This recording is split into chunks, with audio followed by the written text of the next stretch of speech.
Hello, Tom here with the second of Seneca's letter, and this one is on discursiveness in reading. Judging by what you write me, and by what I hear, I am forming a good opinion regarding your future. You do not run hither and thither, and distract yourself by changing your abode, for such restlessness is the sign of a disordered spirit.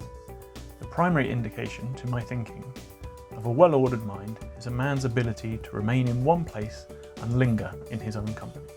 Be careful, however, lest this reading of many authors and books of every sort may tend to make you discursive and unsteady. You must linger among a limited number of master thinkers and digest their works, if you would derive ideas which shall win firm hold in your mind. Everywhere means nowhere. When a person spends all his time in foreign travel, he ends by having many acquaintances but no friends.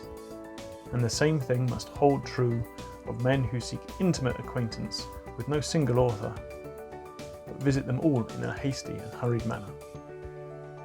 Food does no good and is not assimilated into the body if it leaves the stomach as soon as it is eaten. Nothing hinders a cure so much as a frequent change of medicine. No wound will heal when one salve is tried after another. A plant which is often moved can never grow strong. There is nothing so efficacious that it cannot be helpful whilst it is being shifted about. And in reading of many books is a distraction.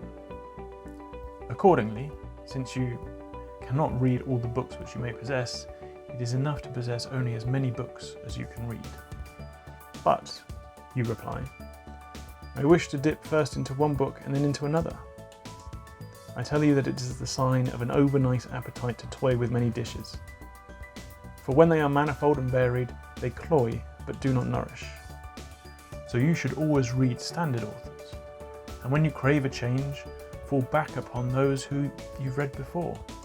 Each day acquire something that will fortify you against poverty, against death, indeed against other misfortunes as well. And after you have run over many thoughts, select one to be thoroughly digested that day. This is my own custom. For the many things which I have read, I claim some one part of myself. The thought for the today is one which I discovered in Epicurus. For I am wont to cross over even into the enemy's camp, not as a deserter, but as a scout. He says, contented poverty is an honourable estate. Indeed, if it be contented, it is not poverty at all. It is not the man who has too little, but the man who craves more that is poor. What does it matter how much a man has laid up in his safe, or in his warehouse? How large are his flocks and how fat his dividends, if he covets his neighbour's property and reckons, not against his past gains, but his hopes of gains to come?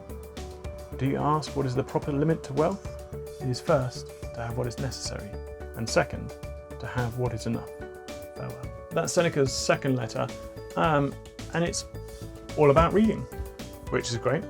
In it, basically, he says, or to my mind, he's just saying, like, you're never going to take in everything that you read. So if you kind of narrow what you're reading, you'll absorb more, which is a valid point. I think as well, this sort of theory leads itself to mastery, and it's kind of like if you try to do everything, you'll end up doing nothing.